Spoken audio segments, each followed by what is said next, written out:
Sejam todos bem-vindos para o curso Por que Trabalhar? Uma Visão Cristã do Trabalho. Primeiro, eu quero agradecer não só a presença de vocês, mas parabenizar pela escolha. O nosso capelão, reverendo Jorge, capelão institucional, gostaria de convidar para fazer uma introdução, tema, uma devocional. Alguém um dia, conversando comigo, disse assim: se eu descobrir quem inventou o trabalho, eu mato. Vocês já ouviram essa bobagem? Adivinha a quem você vai ter que matar se você quiser matar quem inventou o trabalho? Você vai ter que ser como Nietzsche. Você vai ter que matar Deus. Porque Deus fez isso conosco. Deus cria o homem, está lá no livro do Gênesis, e coloca o homem para cuidar do jardim. É o primeiro trabalho que o homem vai desenvolver. E o trabalho, na verdade, é algo prazeroso. Principalmente que eu dei muito trabalho. Olha só que coisa interessante, olha que relação interessante eu estou fazendo. Realizar trabalho, fazer trabalho e dar trabalho. Alguém aqui foi criança de vocês? Ainda bem. Quem foi criança comumente deu trabalho, e eu dava muito. Eu vou contar a vocês uma experiência que eu tinha lá em casa. A minha mãe tinha o hábito de cuspir no chão quando ela mandava ir na padaria comprar pão. Tá? E eu morava no Rio, lugar que é bem ameno, a temperatura é fresquinha, e no subúrbio do Rio de Janeiro. Então, o que acontecia? Ela dizia: vá na rua, compre pão e volte, eu vou cuspir se estiver seco. Quando você voltar, você vai apanhar. Eu apanhava toda vez, eu só não sei por quê. Porque eu acho que era injustiça dela. Por quê? No caminho tinha alguém jogando bola, eu parava, jogava um pouquinho de futebol, jogava um pouquinho de bola de gude, soltava pipa, brigava com alguém na rua, pegava fruto, depois ia na padaria, voltava, fazia tudo de novo e depois chegava em casa. E o chão já estava seco. Aí eu perguntei para ela: onde a senhora vai cuspir? Aí ela dizia, e eu jogava um balde d'água para poder demorar mais tempo para secar, mas não tinha jeito. Então, eu dei trabalho, estou falando de uma outra característica do que seja trabalho. Mas o texto da Bíblia é muito interessante. Em Gênesis, capítulo 1, no versículo 25, fala que Deus forma o homem conforme a sua imagem, conforme a sua semelhança, e fala que ele vai ter domínio sobre todas as coisas. Mas, mais do que isso, ele vai dar ao homem a incumbência, no capítulo 3, de cuidar do jardim. Diz assim Deus, e a Adão, Deus manda que ele cuide do jardim, no capítulo 2, versículo 15, e no capítulo 3, versículo 17, agora vai vir uma situação diferente. O capítulo 2 é antes da queda, é antes do pecado. Deus manda que o homem cuide do jardim. Deus proveu todos os meios, e agora no capítulo 3, depois da queda, ele diz que agora a terra não vai dar todos os frutos que o homem quer. Então, nós muitas vezes precisamos entender que o nosso trabalho nem sempre produz o fruto que nós desejamos. Nem sempre produz verdadeiramente aquilo que nós queremos. Por isso, a organização do trabalho, a compreensão de como trabalhamos e de como servimos, ela faz toda a diferença. Porque desde antes da queda, Deus deu ao homem a função de cuidar do jardim. Deus já tinha dado trabalho ao homem. E depois da queda, ele diz que agora o trabalho será do penoso suor, ou seja, porque agora a terra está maculada por causa da queda, por causa do pecado. Então, eu e você, às vezes, sentimos enfadonho o trabalho que realizamos, sentimos enfadonho termos que determinadas tarefas cumprir. Aí alguns podem pensar: mas o que está acontecendo comigo? Nada. Nós só estamos reagindo àquilo que nós somos, pecadores. Aí a gente fala de pecado, aí quem não é religioso fala assim: é bobagem essas coisas. Não, faz toda a diferença. Porque nós quebramos um laço da aliança de Deus, nós quebramos um propósito de Deus, onde Deus supria todas as necessidades, não que não supra agora. Mas a nossa compreensão hoje é um pouco diferente. Às vezes eu venho para o trabalho e falo: está tão chato trabalhar, é tão cansativo. Então, hoje, quando vamos ouvir sobre o Chanceler falar por que trabalhar, é certo que ele falará com muito brilhantismo disso. Até brinquei com a Sunamita ontem, quando falou que eu ia fazer. Falei: falar sobre uma devocional antes do meu chefe é muito difícil. porque ele é brilhante e vai encantar vocês com essa palestra, porque de certo ele vai trazer algumas abordagens muito interessantes. Mas o que eu quero que a gente pense é, antes da queda, Deus já nos havia mandado trabalhar. Depois da queda, Deus diz que nós vamos continuar trabalhando, mas agora, com a dificuldade de nem sempre conseguirmos produzir o que queremos. É só você ver quantas vezes o nosso trabalho dá errado. Quantas vezes nós precisamos tirar aquela folha, apagar aquela folha, arrancar aquela atividade, porque ela não deu certo e precisamos colocar outra no caminho. Então, o trabalho nosso agora, às vezes, é infrutífero. O trabalho nosso, às vezes, agora é enfadonho. Às vezes, o trabalho nosso é desanimador. Por quê? Por contingência do pecado, por contingência de termos quebrado o shalom de Deus, de termos quebrado aquela perfeição que Deus havia estabelecido e que o nosso trabalho era cuidar do jardim que Deus fizera. Hoje não. Hoje nós precisamos produzir e com o suor do nosso rosto nós comemos.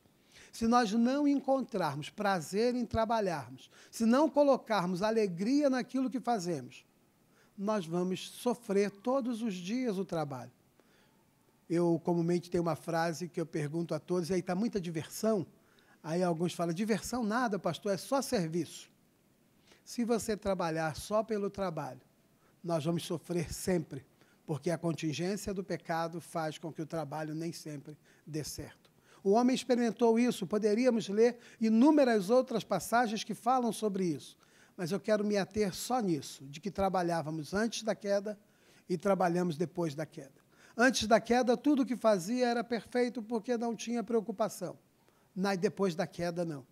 Nós precisamos tomar o cuidado. E quando olhamos o plantio da semente, que ela não brota, nós podemos ficar lá muriando, podemos ficar espraguejando, ou podemos simplesmente dizer, essa semente não brotou, vamos colocar outra. E assim colocarmos otimismo, porque Deus vai continuar abençoando o trabalho das nossas mãos. Deus vai continuar permitindo que a gente prossiga e realize a vontade dEle. Então, o trabalho, ela é uma das realizações da vontade de Deus nas nossas vidas. Então, nós precisamos encontrar alegria e contentamento em realizarmos o trabalho. Não apenas o trabalho para termos o pão na nossa mesa. Não apenas o trabalho para dizer, eu tenho uma ocupação. Não, mas o trabalho que serve para glorificar a Deus. Glorificava antes da queda, glorifica depois da queda. Ainda hoje nós, no trabalhar, o nosso servir tem que ser para a glória de Deus. Depois de servirmos e trabalharmos para a glória de Deus, nós trabalhamos para o nosso patrão e trabalhamos em benefício daquelas pessoas que nos são trazidas à mão. Então, dê certo. Com o brilhantismo, vocês vão ser instruídos nesta palestra sobre o porquê trabalhar. Porque, dê certo, vocês vão sair abençoados pela palestra que ouvirão, e aqueles que vão, no futuro, assistir, quando disponibilizado no portal do RH, serão também abençoados por isso, porque o trabalho é uma tarefa do homem desde sempre, e será para sempre. Porque nenhum de nós vai produzir nada se não trabalharmos, e não glorificaremos a Deus se encontrarmos no trabalho apenas um fardo e um peso. Mas é bom encontrarmos alegria e gozo em trabalharmos para a glória de Deus. Vamos encerrar com uma prece, para que o doutor Davi já comece falando e vocês agora se encantem com isso. Espero que tenham trazido papel, senão o Ricardo vai ter que providenciar para vocês anotarem, porque, de certo, muitas informações serão dadas e serão brilhantes para serem usadas no dia a dia. Deus, obrigado por esta atividade promovida pelo setor de treinamento do nosso RH. Abençoe, Pai, o Ricardo, que está conduzindo esta atividade e acompanhará a palestra que será dada pelo nosso indigno chanceler. Que tu continues a abençoá-lo, Pai, permitindo que o teu servo continue falando, Pai, com a habilidade e com o despreendimento e com aquilo que tu vocacionaste o teu servo, para realizar encantamento nas pessoas naquilo que ensina. E permita aqueles que se sentam para ouvir, aqueles que assistirão, se sintam encantados e abençoados por esta oportunidade. Fala, Pai, aos corações de cada um que aqui estão e usa o teu servo. Oro assim no nome de Jesus. Amém, Senhor.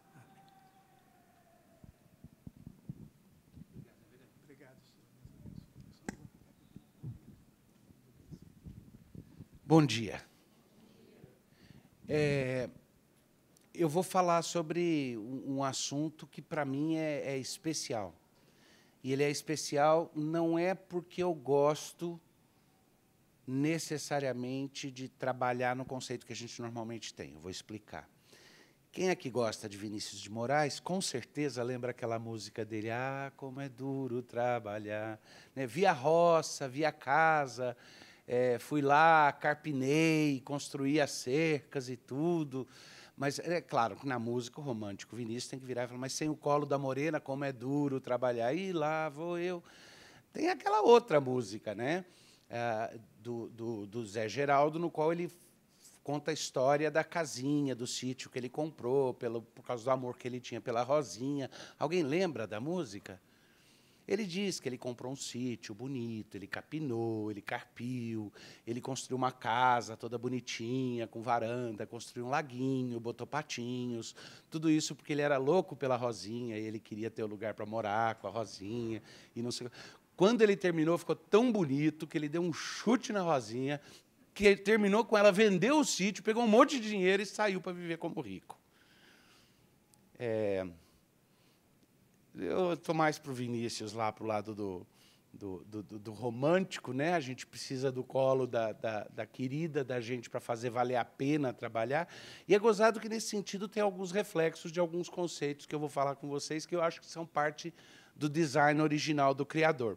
Mas, em particular, aquela ideia, como é duro trabalhar e tudo, eu creio que ela advém de uma conceituação que é errada mais em termos do tempo e da sequência dos eventos do que intrinsecamente. É o seguinte, às vezes a gente continua reagindo a uma coisa depois que ela parou, não é? A mulher estava carregando um grande fardo na cabeça, com dificuldade, nas costas, andando numa estrada, e ela dizia, ai, como é pesado, ai, como é pesado.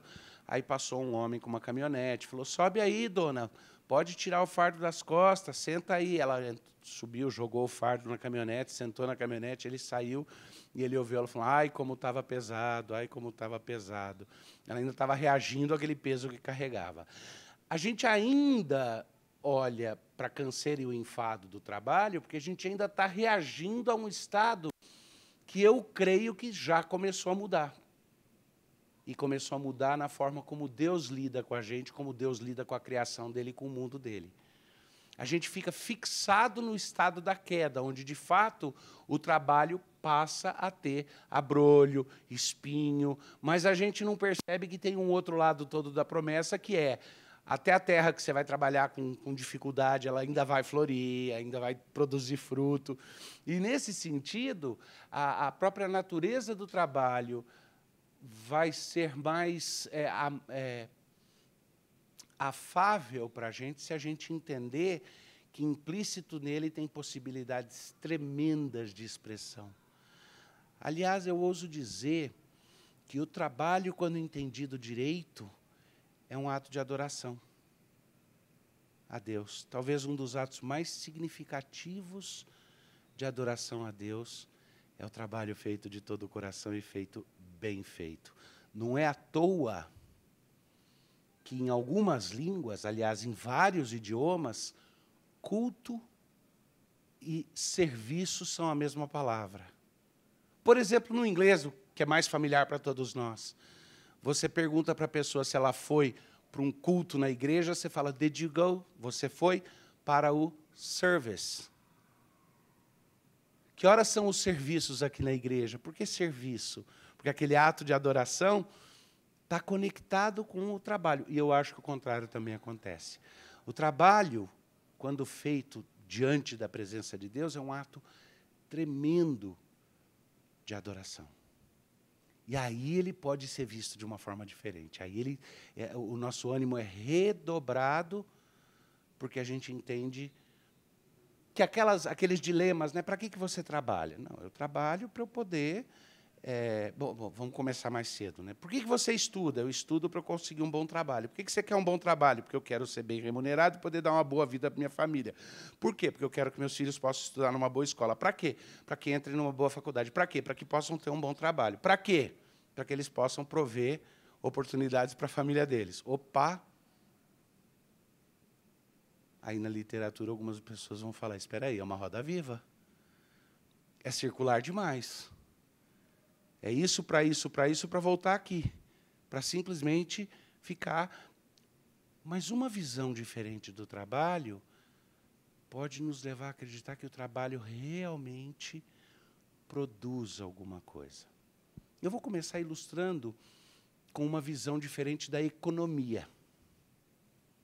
Eu vou usar por analogia a economia. Eu sei que tem vários de vocês aqui que são de áreas relacionadas a finanças, a coisas desse tipo. Todos vocês têm funções administrativas, como a minha, de suporte na instituição. Então, um exemplo da economia não é totalmente estranho. Mas uma grande discussão na economia, que determina muito das ideologias econômicas e sociais, é a discussão de como é que se produz riqueza ou mais-valia. Tá? Então, por exemplo, existem teorias econômicas que acreditam que a riqueza nunca é produzida, que a riqueza é sempre tirada, dada ou tirada, que existe uma quantidade limitada de riqueza, por riqueza eu estou usando o conceito amplo para dizer qualquer coisa de valor, e que, então, é um jogo de soma zero. Para alguém ganhar, alguém tem que perder. Então, eles vão dizer, olha, essencialmente, a riqueza é algo formado pelos recursos naturais, e quem os detém, e pelo trabalho que é colocado em cima dele. Essa é uma visão.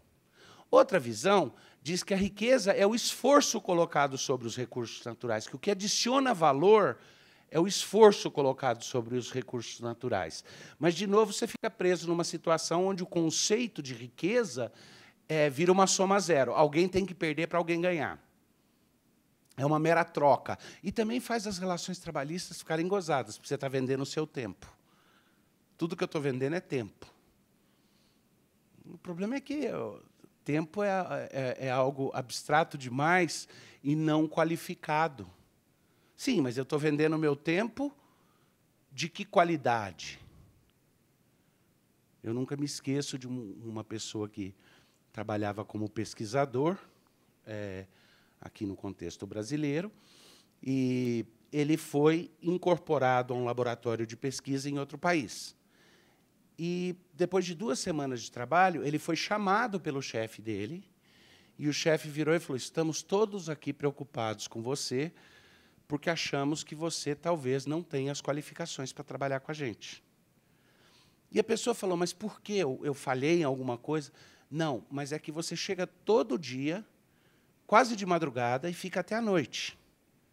E todos nós conseguimos fazer o nosso trabalho com alta qualidade nas 8 horas de trabalho que nos são requeridas. E a gente sai daqui, para fazer o mesmo tanto que a gente, você precisa gastar o tempo inteiro, você precisa vir de manhãzinha e ficar até a noite. Então, obviamente, você está tendo... Na cabeça dele, como que você mostra serviço para o chefe? Fica bastante, né? O que é a mensagem que os alemães estavam recebendo? Ele não consegue fazer como nós dentro do tempo natural, então é por isso que ele tem que ficar muito. Não olharam para ele como alguém que trabalha bem, olharam para ele como alguém fraco. Porque o que eles queriam é que eles, como eles, soubessem fazer o trabalho dele dentro do tempo designado, e aí tivesse tempo para a família, para outras coisas da vida, para que ele fosse um ser humano satisfeito, para que o trabalho dele fosse sempre o fruto de uma vida realizada. Mas, no nosso conceito aqui no Brasil, é o contrário, né? O bom funcionário é o que se mata, negligencia tudo o resto, e mostra... Como é que você mostra serviço? Sendo o primeiro a chegar e o último a sair. É assim que você mostra serviço.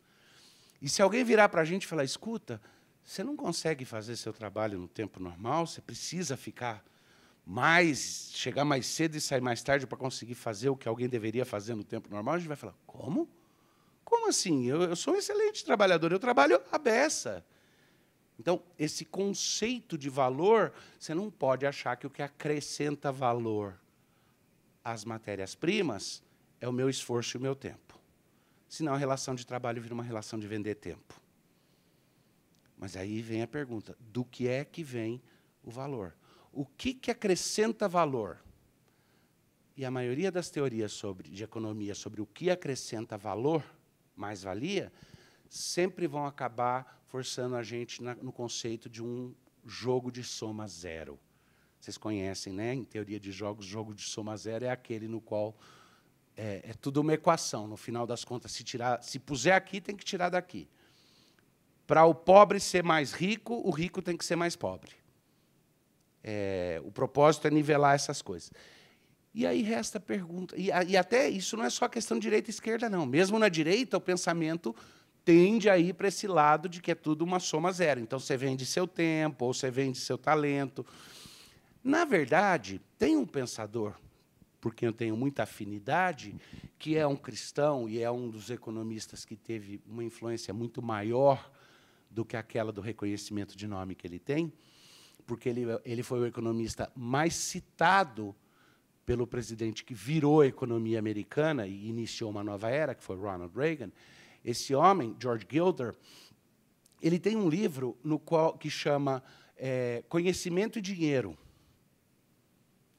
E o que ele fala é que o que acresce valor às coisas, o que cria riqueza mesmo, e não é um jogo de soma zero, você acrescenta riqueza, você produz nova riqueza que não existe, não é nem o tempo, porque o tempo é limitado e escasso, nem a matéria-prima. Sabe o que ele propõe? É o conhecimento. É a atividade humana criativa. Porque a única coisa que você cria do zero são suas ideias. Não é do zero porque ela é baseada em outras ideias, mas você cria ideias novas, você não cria matéria-prima nova, cria. Não, tudo que nós fazemos é na transformação de outras coisas que existem. E você não cria tempo, cria. Então, todo tempo tirado, todo tempo gasto é tempo tirado. Mas ideias, conhecimento, a gente cria coisas novas, a ação criativa. E ele diz que o que gera mais-valia e o que gera riqueza é a operação humana do conhecimento e da descoberta em cima da matéria-prima, utilizando o tempo. Mas tempo e matéria-prima são dois fatores acessórios, mas o único componente da tríade que gera mesmo riqueza é conhecimento. Ou seja, riqueza é conhecimento. E aí é bacana, porque, de fato, conhecimento tem a ver com criatividade. E, para mim, como pensador cristão, creio que nós somos criados, portanto, por analogia, a gente reflete esse caráter, nós somos criativos porque fomos criados. Criados e criando. Para mim, então, essa perspectiva é rica, porque daí eu olho para o trabalho como uma oportunidade de fato, criar, de me utilizar das ferramentas, das matérias-primas, dos recursos que eu tenho, o tempo como um dos recursos preciosos, mas o objetivo desse jogo é criar. O que a gente tem de mais verdadeiro para contribuir são nossas ideias, nas quais nós aplicamos nosso tempo aos recursos que temos de formas distintas para criar coisas novas. Aí não é tão piada quando o meu irmão mais novo era menininho e um dia abriu uma banca, pegou, montou com caixote, tudo, uma banca na frente da nossa casa, na rua, porque ele queria ganhar um dinheiro. E como menino muito criativo, 6, 7 anos de idade. Como menino muito criativo, ele sempre tinha boas... Os amigos sempre ficavam encantados com as ideias de brincadeiras que ele tinha, as ideias de coisas que ele tinha. Então, ele abriu uma banca e botou um pôster, vendo ideias. Porque ele falou, quando o pessoal chegava e falava, o que eu posso fazer para me divertir? Eu vendo a ideia. Quando a pessoa chegar e falar, como que eu faço para resolver? Eu vendo a ideia. Aliás, é gozado, porque quando a gente vai deixar nossa veia poética falar, a gente se encanta com o conceito de ser vendedor de sonho, né? Mas vender ideias é isso. Não vender no sentido pior da palavra, mas no sentido de que tem coisa mais bonita do que isso, do que transformar o mundo. Mas, infelizmente, na nossa vida cotidiana, a nossa relação com o trabalho acaba sendo esquisita. E ela acaba sendo esquisita porque esse mundo está de cabeça para baixo. E, nesse mundo de cabeça para baixo, a nossa relação do trabalho sempre acaba sendo vista como se fosse um jogo de soma zero. O que significa, para pôr aqui, tem que tirar daqui. O que significa, quando o meu patrão, entre aspas, ganha um privilégio, eu perco, ganha uma prerrogativa, eu perco um privilégio. Todas as relações são essencialmente relações conflituosas, todas as relações são aquilo que a gente chama de relações dialéticas e tudo. E a gente entra nisso e vai viver no mundo cão. E no mundo cão, o esperto é aquele que aprende como dar nó em pingo d'água, né? Como esse caso aqui, que revela tanto... Eu sei que tem 2 ou 3 pessoas aqui que já viram eu usar esse vídeo numa palestra, mas acho que são só essas 2 que eu consigo olhar e lembrar. Mas isso daqui foi feito para mostrar a crise que existe no sistema educacional. É um vídeo americano, mas ele está legendado. Nas escolas, nessa situação pós-moderna que a gente está vivendo, né? Onde a gente é forçado a negociar até o próprio conceito de verdade, em troca de um suposto respeito aos outros. Mas, como que eu posso dizer que, por respeito a você, eu abro mão do conceito de verdade? Que respeito é esse? Não é respeito. É mentira. Bom, é um pouco cômico, mas ajuda para fazer a gente começar a pensar. Come on in.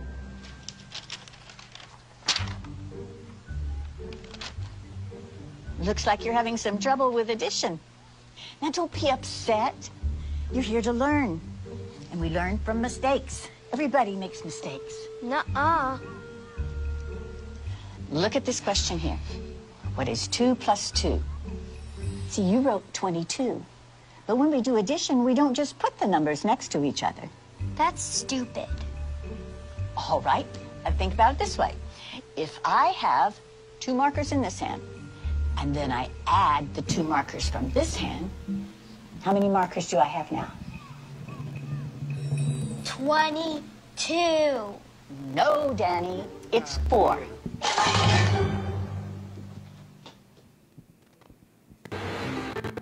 Então, o menininho errou na prova, botou que 2 mais 2 é igual a 22. A professora tentou explicar, não é assim que soma, a soma é diferente. Tentou mostrar, ele falou, isso é estúpido, e saiu. Aí, então, os pais vão lá conversar com a professora.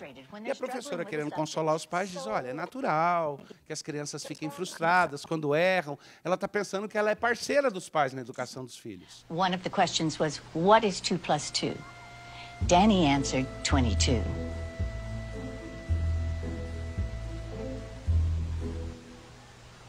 And? And that's not the right answer. Says who? Says math. Are you calling my son stupid? No, of course not. Who are you to say that your answer is right and that his is wrong? Quem é você para dizer que a sua resposta está certa? Thank you. Right out of Nazi Germany. You can't honestly tell me that you don't know what 2 plus 2 equals. You got it all figured out, don't you? You smart-ass little tramp. What are you, some kind of retard? All right. I'm sorry. I am not going to be able to continue this conversation. We're going to complain to the principal about you. Danny is a free thinker. I'll have your job, bitch. Not if you can't add 2 and 2 together, you won't.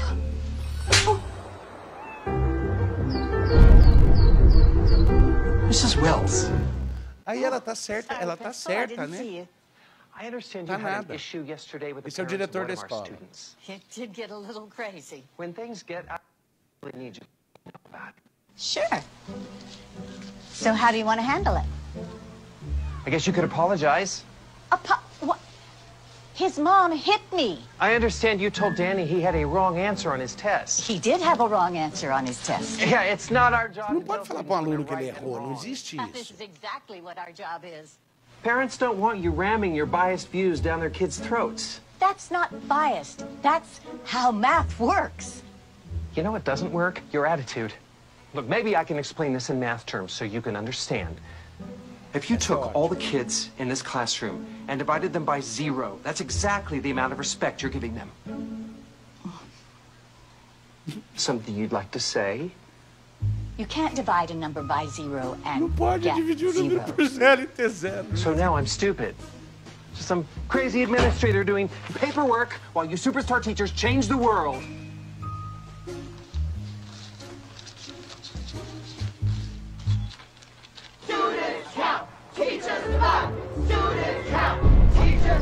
O negócio cresceu, né? Eles estão dividindo, tentando impor a visão dela de mundo, querendo falar que absolutizar certo e errado. Quem é que diz que 2 mais 2 é igual a 4? Pode ser 22 na perspectiva de outra pessoa, tem que respeitar isso, né? E aí, finalmente, ela é chamada diante do Conselho Educacional Municipal. Have a seat, Mrs. Wells. Thank you. You know, I honestly think this will all blow over if we just wait a week or so. I'm afraid we can't do that. Why not? They're suing. Tá muito ruim, o vídeo eu vou acelerar e eu vou contar pra vocês o que aconteceu. Mrs. Wells, can you please tell the members of this board então ela exactly when you tá lá became no aware of conselho this e- fiasco and the events leading up to the riot? Suspendem ela, mandam pra casa. I E o just negócio told continua, a sai no student noticiário, that 2 professora plus nazista 2 quer impor suas equals visões de 4. matemática sobre os nossos alunos, não respeita os alunos. Aí até uma repórter fala, mas essa professora sempre foi problemática, inclusive ela leciona a 4ª série há mais de 20 anos e todo ano os alunos passam pela 4ª série e deixam ela e não querem ficar com ela, e vão para a 5ª série e não ficam com ela. Prova que ela não tem capacidade, né? Se tivesse, eles iam querer fazer de novo o curso dela. E aí, no final das contas, então, ela vai ser demitida, ela é chamada no colégio para demitir, chega lá, tem um circo armado, tá? A mídia toda, porque o diretor quer que a mídia veja que essa escola é moderna, que essa escola vai demitir a nazista, fundamentalista, fechada, cabeça fechada, que quer insistir que só existe uma resposta para 2 mais 2 é igual a. E aí, então, chega o momento de demiti-la.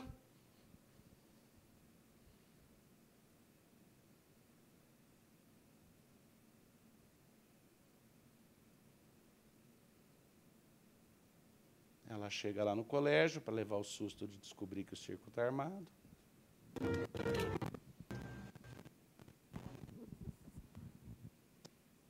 Thank you so much for coming.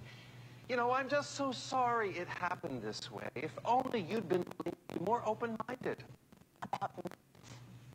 Mais aberta sobre matemática. Explanation.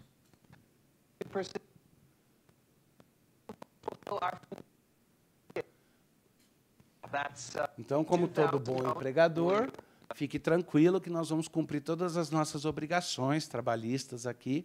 Eu mandei o nosso departamento de RH fazer as contas do que você tem que receber, e somado 1 mês de indenização, seu salário é $2.000 por mês, 1 mês de indenização, porque é isso que tem, o seu salário do mês passado e o seu 1 mês de indenização. Então, nós vamos te pagar, são 2.000, com mais 2.000, nós vamos te pagar aqui $4.000.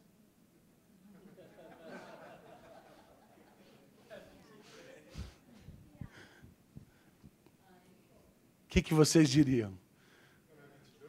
É 22. É que existe o teste do mundo real, né? Você pode dizer o que quer, pode chamar as coisas do que ela quiser, do que quiser. Mas, no final das contas, as coisas são o que elas são.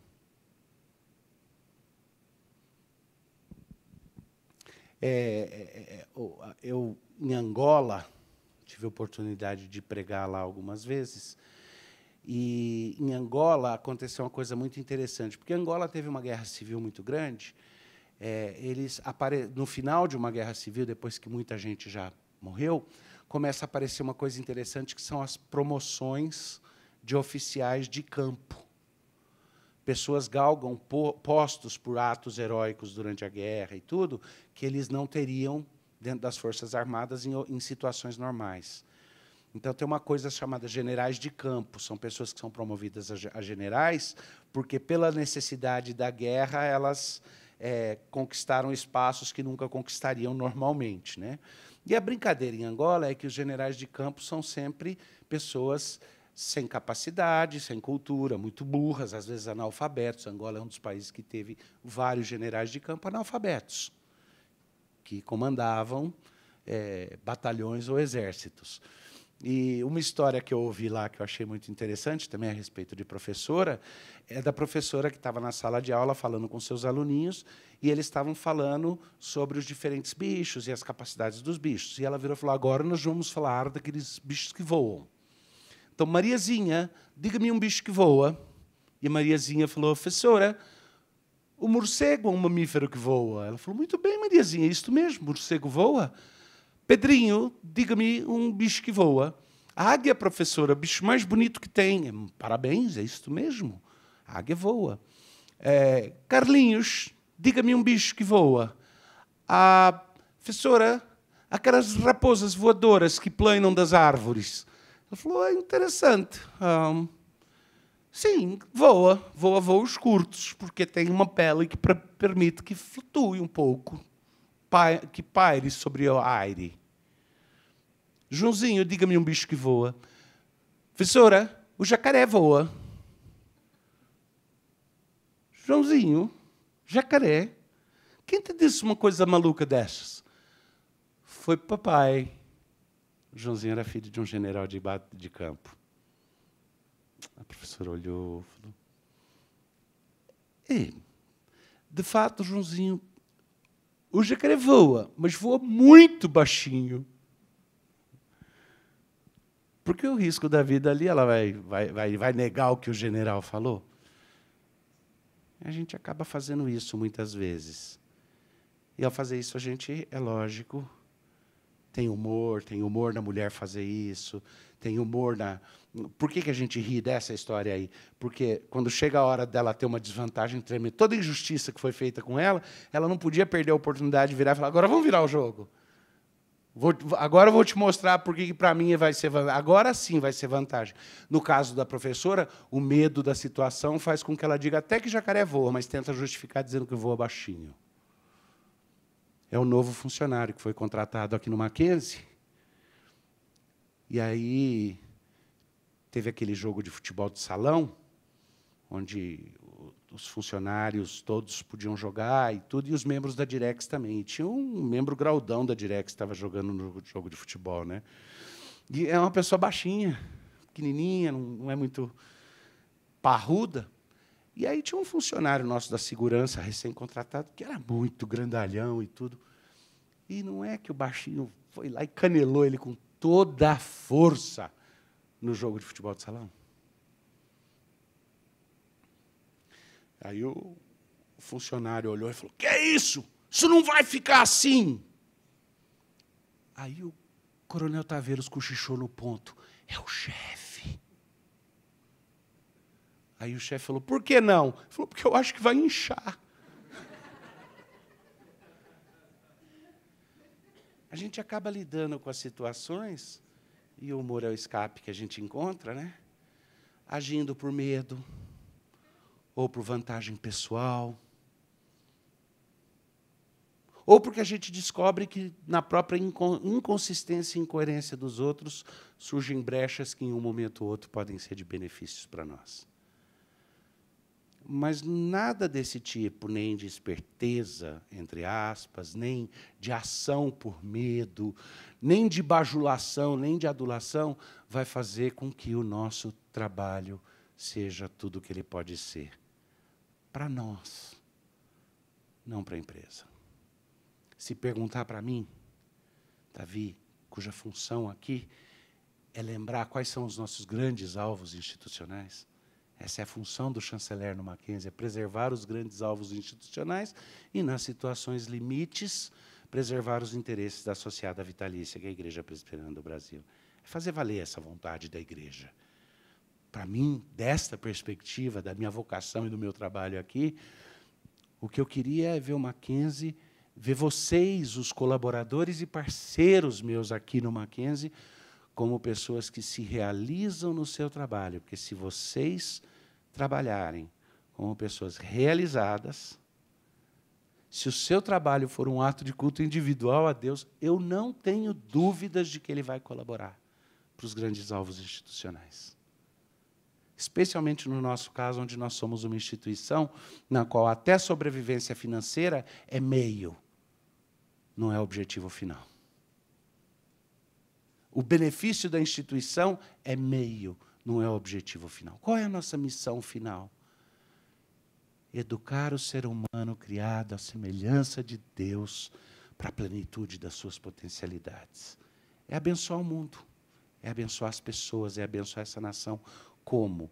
Usando a educação como um fator que colabora redentivamente para o mundo ao nosso redor e para a vida das pessoas. Nesse sentido, a realização com o trabalho, a gente pode fazer uma mudança mesmo de paradigma, de conceituação.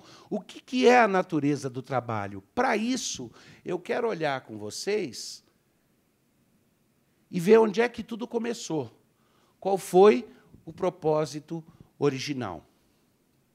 A primeira coisa, eu não vou poder gastar o tempo, dando para vocês a totalidade que vem logo antes da criação do homem, para que Deus fez o mundo. Basta dizer que todo o relato em Gênesis de como Deus fez o mundo assume a perspectiva de que o homem é o ponto focal mediante o qual ele faz o resto. Ele está criando o mundo para o homem. Tem uma declaração, todos vocês conhecem o relato da criação, tem uma declaração que se repete. Depois de cada momento criativo que está em Gênesis, fala, e viu Deus que era bom para quê?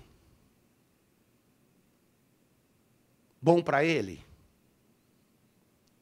Bom é um julgamento de valor, certo?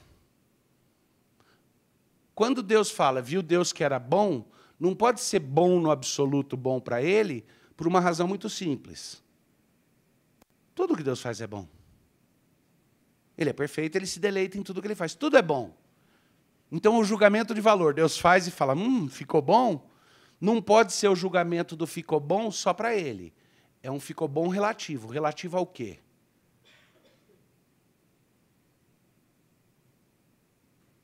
Quando eu preparo, quando eu cozinho, eu gosto muito de cozinhar. Quando eu vou para a cozinha e cozinho, eu cozinho pensando que eu quero que a minha esposa e os meus filhos fiquem me bajulando e dizendo que foi muito bom. Para mim vai ser bom, porque eu já tenho experiência suficiente para não errar muito. Erro de vez em quando, mas não erro muito. Então, eu sei como vai ficar o gosto e eu cozinho para o meu gosto. Então, se você perguntar, Davi, você gosta das coisas que você cozinha? Desculpa, não quero ser narcisista, mas para mim, eu cozinho perfeitamente para o Davi. Mas eu só fico feliz se a Adriana e o Daniel e o Rafael disserem, pai, está muito bom. Então, quando eu provo o molho pesto que eu fiz, e falo, tá bom, esse bom é em relação a mim? Esse bom é assim, eu acho que eles vão gostar, tá bom para eles. Quando Deus está criando o mundo, e em vários momentos diz, e viu Deus que era bom, bom para quem? O foco dele era o homem ali na frente. Igualzinho se você for ter um filhinho ou uma filhinha e você for preparar um berçário em casa. Essa criança não chegou ainda, está na barriga. Mas você vai e pinta as paredes de uma certa cor. Você sabe que é menininho, você pinta de azul. Claro, dá aquele arrepio. E se errou no ultrassom? Nossa, devia ter pintado de verdinho, porque daí qualquer um dos dois dava. Mas você vai preparando aquele berçário, não é? E a cada passo daquilo, eu imagino que, como eu, quando passei por isso, você dá uma parada, olha e fala, está ficando bom, está ficando bom. Tem um certo bom que é bom para os outros verem. Porque o bebê não vai ver necessariamente papel de parede, essas coisas. Mas quando você está trabalhando no bercinho, nos travesseiros, e fala, está ficando bom, é bom para quem? Deus está fazendo os passos da criação olhando para o homem. Então, a declaração, viu Deus que era bom, que era bom, que era bom, ela é antropocêntrica. Deus está olhando, está ficando bom para o homem que eu vou botar aqui dentro. Aí tem uma coisa bem mais longa, não vou entrar nisso daí, tem um curso inteiro no mestrado do Jumper sobre criação e tudo isso daí. Mas o interessante é quando chega a hora de Deus fazer o homem. Algumas coisas acontecem aqui. A gente tem quase que um grupo meio a meio, homem e mulher, né? Então as mulheres vão gostar de uma parte que eu vou destacar aqui. Então, disse Deus, façamos o homem à nossa imagem e semelhança, conforme a nossa semelhança. Logo depois, quando conclui, eu vou pular direto ali, no versículo 27 diz, criou, pois, Deus o homem à sua imagem, a imagem de Deus o criou. Claro, não é a mulher, né? A mulher foi criada à imagem do homem, ela é derivativa do homem, não é? Está errado. Lê ali. Criou Deus, pois, o homem à sua imagem e semelhança, a imagem de Deus o criou. Depois vai explicar o processo derivativo. Mas o processo derivativo físico-genético. É como quando a gente explica como é que o ovinho e a sementinha se juntam e tal, ele vai explicar como foi o processo. Mas aqui no resumo, o próprio Deus diz assim, então Deus criou o homem à sua imagem e semelhança, na versão macho e fêmea. Ele está nivelando. Ele está dizendo, são duas versões de um mesmo ente. Uma versão feminina e uma versão masculina. Eu creio que isso é para refletir a própria pluralidade que existe no ser de Deus. Deus é Pai, Filho e Espírito Santo. 3 pessoas no mesmo ser. Portanto, é um ser que pode se autoamar sem narcisismo, né? O Pai e o Filho são loucos pelo Espírito. O Espírito e o Pai são loucos pelo Filho. O Filho e o Espírito são loucos pelo Pai. Eles admiram e amam um ao outro. Não tem narcisismo, porque não é autoculto, mas é um ser só, onde esse amor pode existir. E Deus criou o homem para ser objeto desse amor. Então Deus resolveu que ele ia criar a humanidade, homem aí não é o termo homem antropos, eu. É homem no genérico. Aliás, no hebraico, diz que Deus criou o Ish, esse é o termo, e ele criou o Ish na versão Ish e Ishá. Adão e Adamá. Entes de igual valor, paritários, mas distintos. Assim como entre pai e filho não existe diferença de dignidade, ainda que um seja pai e outro filho, dentro da própria Trindade divina. Assim como o Filho e o Espírito são igualmente Deus. Homem e mulher como reflexo da imagem de Deus. Não só individualmente, mas eu creio que na humanidade bipartida, na versão macho e fêmea. É reflexo do próprio Deus. Aí vem a pergunta óbvia. Então, por que não fez 3 sexos? 3 gêneros? Porque se você tem um triângulo, vamos chamar esse triângulo, vamos imaginar geometricamente, a Trindade como um triângulo. Você tem uma ponta aqui, uma ponta aqui, uma ponta aqui para baixo. Um triângulo invertido, tá? Pai, Espírito e o Filho aqui. E como reflexo do Filho, porque quando fala que o homem foi criado à imagem e semelhança de Deus, não é a imagem e semelhança do Pai invisível, nem do Espírito invisível, é do Filho visível. E aí Deus cria homem e mulher. Não devia ter mais uma ponta para o triângulo? Não precisa, a ponta ali é Jesus Cristo. A ponta ali é a segunda pessoa da Trindade. Um triângulo refletido vai ter 2 pontas, uma ponta que coincide, né? Os 2 triângulos, ele e o reflexo, vão ter uma ponta que coincidem, que é o Deus-homem, o ponto de ligação entre Deus e o homem. Mas é interessante que Deus cria, então, o homem, na sua versão masculina e feminina, como reflexo. O que é interessante, me leva a pensar que alteridade e solidariedade, ao mesmo tempo, são parte dessa imagem e semelhança de Deus. Eu fui criado para ser diferente de você, mas me relacionar com o outro. E para que isso fosse bem marcado, já no momento original de criação, foram feitos 2 segmentos de um mesmo ser, de um mesmo tipo de ente. E Deus criou. Mas aí é interessante o que Deus faz. Esse daí, eu entrei nesse daí, porque esse daí tem muito a ver com a relação homem-mulher e as discussões que se faz de igualdade versus diferença, se é complementar ou não é e tal.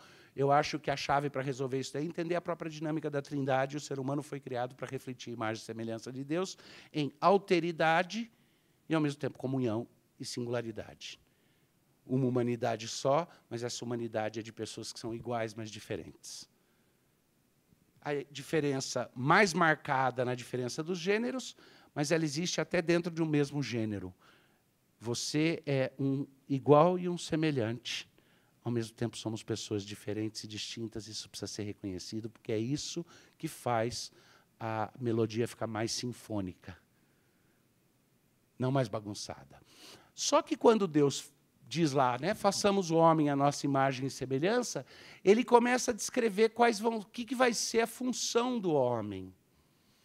Na época medieval, o pessoal falava, o que Deus fazia antes de criar o homem? E alguns frades respondiam, criava o inferno para pessoas que fazem perguntas idiotas. Que era para calar a boca dos outros, né?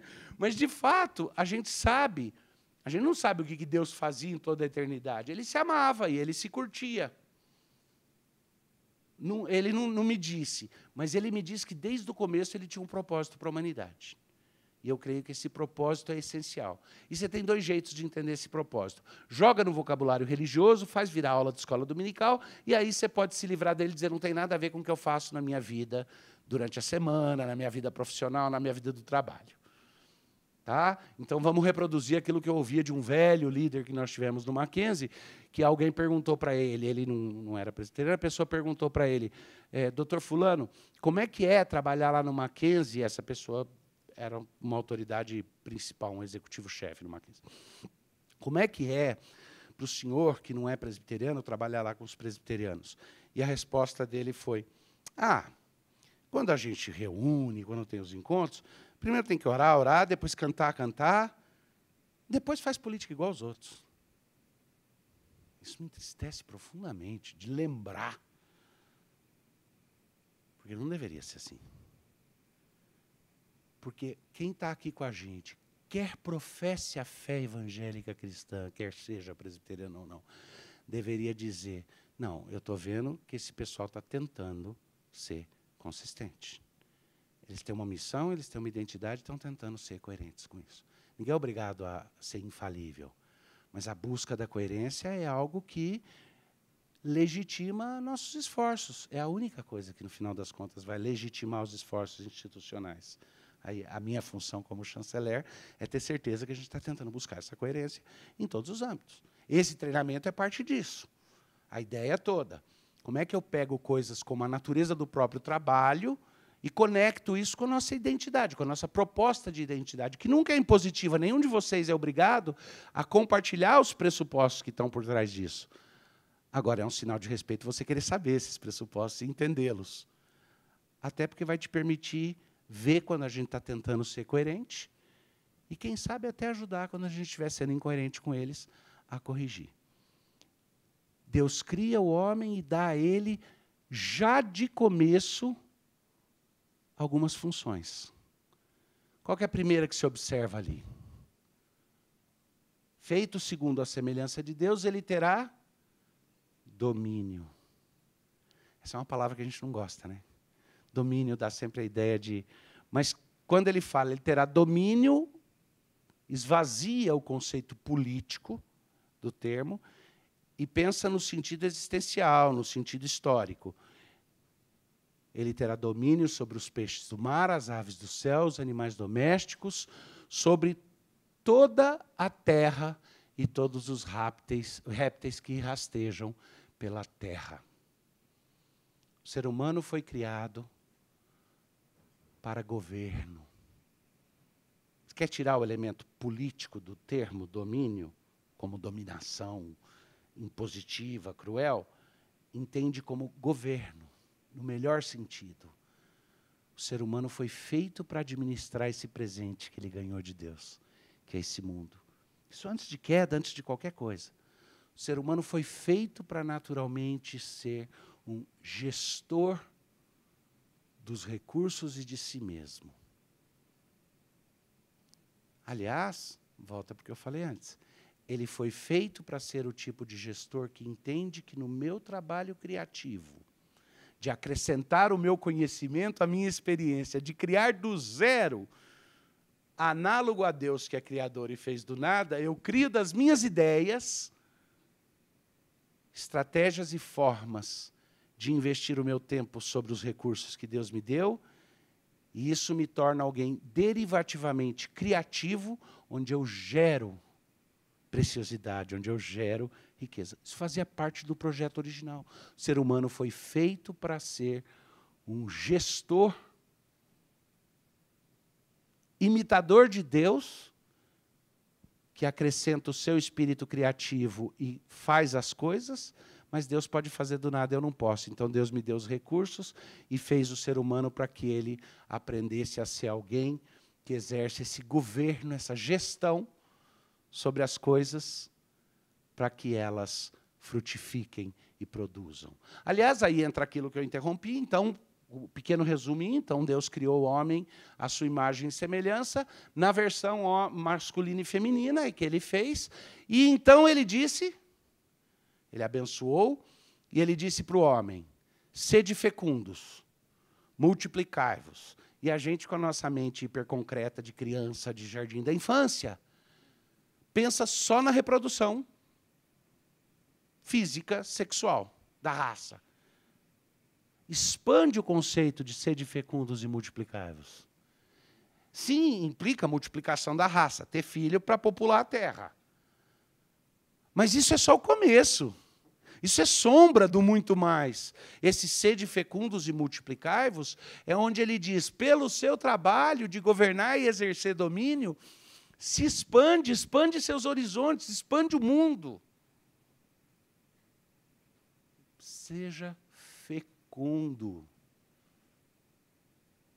Eu provavelmente hoje à noite vou lembrar desse tempo aqui com vocês, e nas minhas preces eu espero que eu me lembre de orar para que cada um de vocês seja frutífero e fecundo no seu trabalho.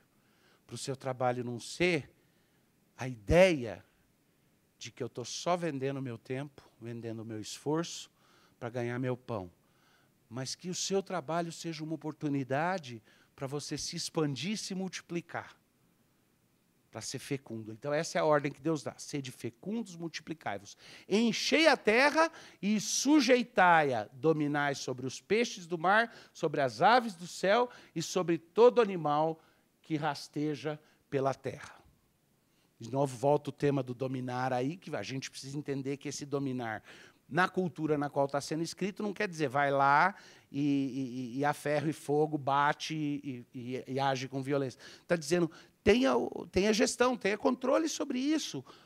Administra esse mundo, eu estou te dando esse mundo para administrar, e não é uma pessoa sobre os outros. Naquele caso ali, ele está dando a toda a coletividade da humanidade a gestão do mundo, certo? Raciocina comigo. Se esse relato é verdadeiro, quão universal é a gestão que ele está oferecendo? Todo mundo. Só existem dois seres humanos e ele está falando que os dois vão juntos governar. Tá? Mas é interessante. Ele vai especificar, disse Deus ainda, eu dou para vocês todas as ervas que dão semente, todas as plantas podem comer, e a todos os animais da terra, os répteis. Ele diz, então todas essas coisas eu dou para vocês, é parte da sua gestão, é parte daquilo sobre o qual vocês vão reinar e governar. Não é a imagem e semelhança de Deus, Deus não reina soberano sobre todas as coisas, ele criou o homem para exercer, para imitar o papai, gerindo esse mundo e os seus recursos que ele deu. Isso é antes da queda. E aí termina dizendo o quê? Como que vocês acham que termina quando fala, Deus termina falando, então eu te dou para comida e mantimento, tudo isso, papapá. E aí, no versículo final desse capítulo 1, ele volta a uma frase que já tinha sido repetida várias vezes. E viu Deus tudo quanto fizera, e viu que era muito bom. Viu Deus que era bom, viu Deus que era bom, viu Deus que era bom. Quando finalmente ele põe o homem ali, dá ao homem esse mandado do trabalho, e então Deus viu que era muito bom. 6º dia. 7º dia, Deus descansa. Faz uma nota mental aí. Descansar é parte do trabalho. Descanso ativo é parte do trabalho. Suas responsabilidades de trabalho incluem descansar na hora certa, para ter energia para o resto. Aliás, até a lei dos homens reconhece isso. Como é que é chamado o fim de semana para a gente que trabalha a semana toda? Descanso remunerado, esse é o termo jurídico. Por que descanso remunerado? Porque sua firma te paga para recobrar as forças. É bacana pensar nisso. Quer dizer, quando a gente... isso daí tem implicações. Se o teu sábado é um descanso remunerado, e você não descansa e vai para trabalhar para outra pessoa, você está ganhando 2 vezes pelo mesmo tempo. Aí a gente vai ter que denunciar para o Luciano em compliance, para ele fazer alguma coisa a respeito, porque a pessoa está prestando outro serviço num horário no qual ela está sendo remunerada para fazer outra coisa. Lógico, seria ridículo tentar levar isso à frente em termos legais. Mas para a nossa cabeça é lembrar, o descanso é... E o próprio Deus deu esse exemplo, eu duvido que Deus cansou. Mas no 7º dia, ele gastou esse 7º dia para olhar para trás e ver quão bacana tinha ficado tudo que ele fez. Se o seu trabalho, se o que você faz no seu trabalho for uma tentativa de um ato de culto, você precisa de momentos periódicos no qual você dá um passo atrás, descansa e fala, agora eu vou apreciar o que eu fiz. Agora eu vou curtir a recompensa do que eu fiz. Isso é parte integral do trabalho. E muitas vezes o trabalho se transforma somente em enfado para a gente, porque a gente não só não sabe trabalhar, não sabe descansar também. Não entende que o descanso é parte integral. Aí eu tenho que dizer para vocês, para eu não ser um fake, que esse é meu crime principal. Esse é meu defeito principal, meu problema principal. Eu sempre preciso conscientemente ser lembrado pelas pessoas ao meu redor de que eu preciso parar e descansar, porque isso é parte integral do meu trabalho.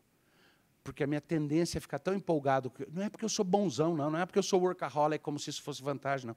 É porque eu me empolgo tanto com o que eu faço, que eu fico tão empolgado, que eu não quero parar.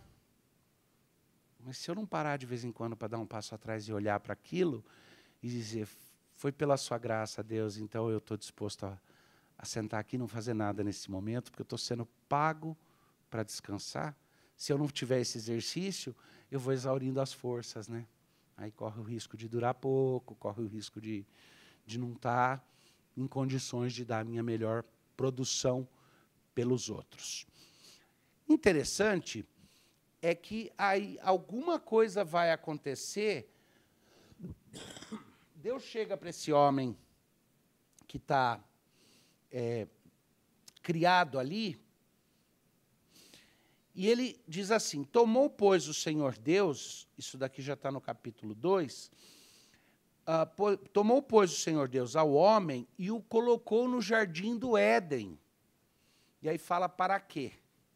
Ou seja, ele criou a casa toda, o mundo todo para o homem, mas ele criou um berçário especial, que era esse jardim especial.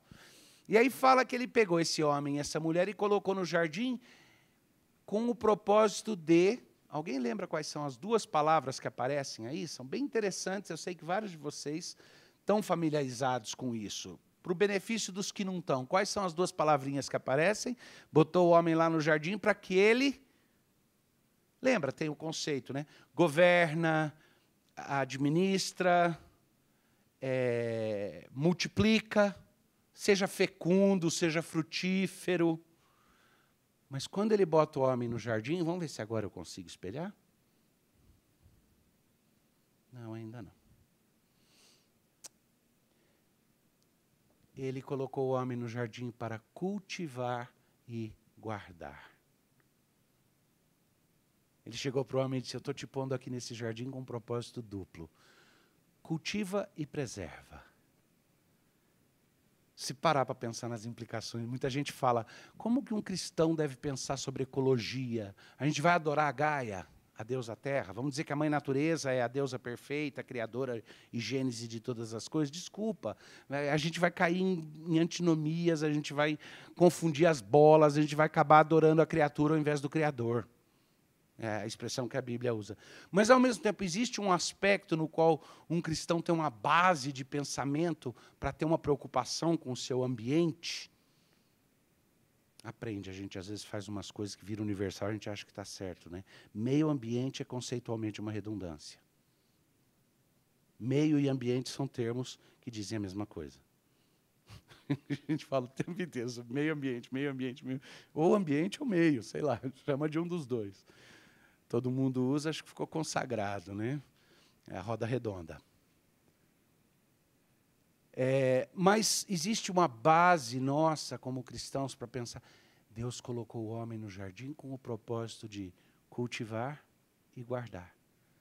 Preservar para que o jardim continuasse, mas cultivá-lo. Aliás, como é que você cultiva um jardim? Alguém aqui já teve pomar? Em casa ou no sítio? Ninguém.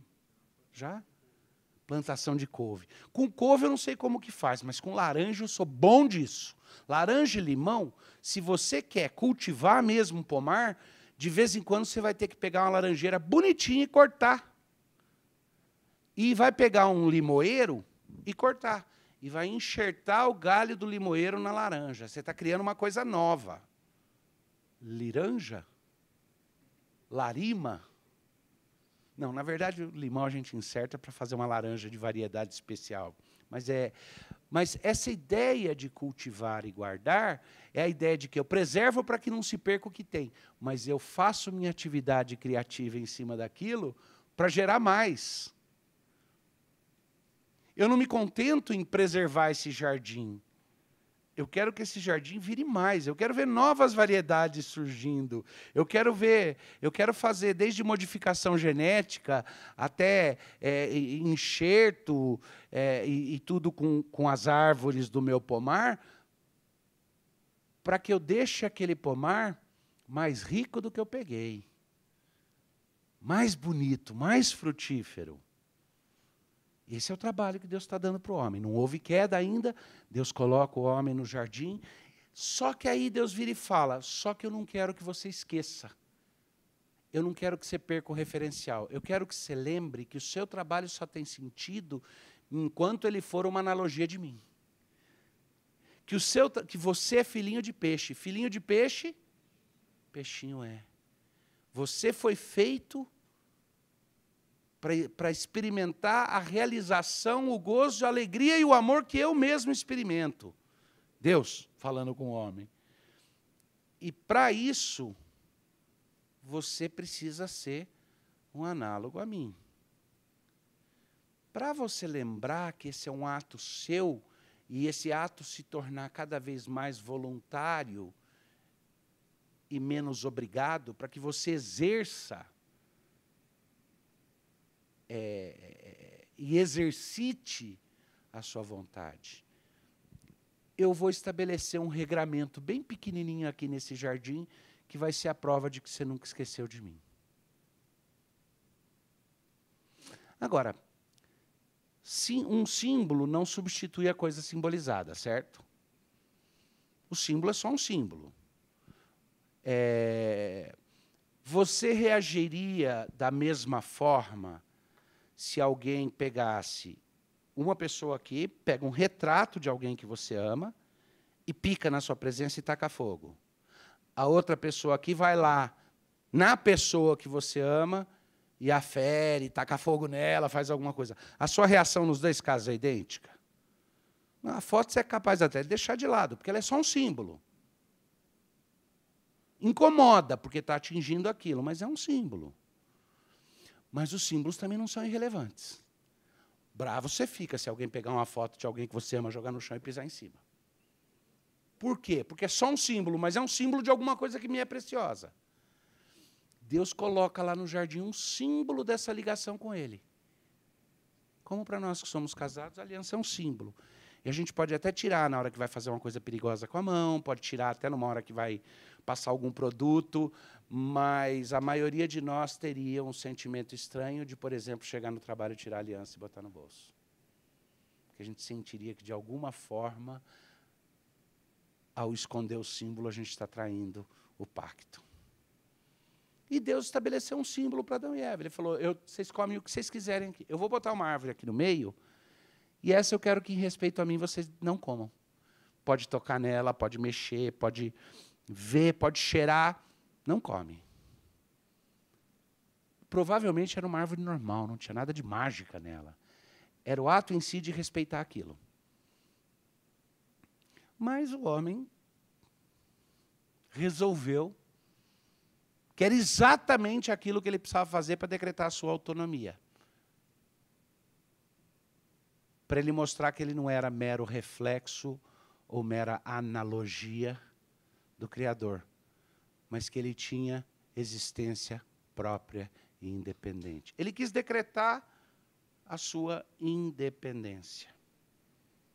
O problema disso é o seguinte: a pipa, papagaio, do que você chama? Quadrado? Quando era menino, a gente fazia era capote, não tinha papel de seda e varinha de qualidade. A gente pegava jornal e fazia só um capote, dobrava, enrolava o jornal assim, prendia o fiozinho e empinava. Capucheta, exato. A pipa estava voando e era muito bonita essa pipa. E ela subiu 30 metros, 40 metros, 50 metros, 100 metros, 200 metros. O carretel era daqueles carretéis assim, onde você amarrou 10 carretéis juntos, né? Quando deu 400 metros e a pipa lá no ar, bonita, voando, o menininho estava numa alegria, todo mundo junto olhando, mas a pipa falou para ele, ei, guri, acabou a linha, né? Ó, é o seguinte, você está limitando o meu voo. Você está me impedindo aqui, você está me restringindo. A sua linha está me impedindo de voar mais alto. Me liberte, por favor. Eu quero ascender mais alto, por favor, me liberte. E o menino, ouvindo a pipa com suas implorações e petições de autonomia, disse, ok, e quebrou o fio. O que acontece com a pipa? Porque aquilo que ela achou que estava limitando ela era o que segurava ela no voo. A imagem e semelhança de Deus em mim é o que possibilita eu ser alguém que tem esperança do futuro, que acredita que é possível ser criador. Porque se eu sou imagem e semelhança do Criador de todas as coisas, eu, do meu próprio jeito, posso ser criativo, produtivo, posso cultivar e guardar o jardim. Agora, se eu disser para ele, ó, não preciso de você, eu sou o meu mestre do meu próprio destino, se isso fosse possível, o que iria acontecer comigo?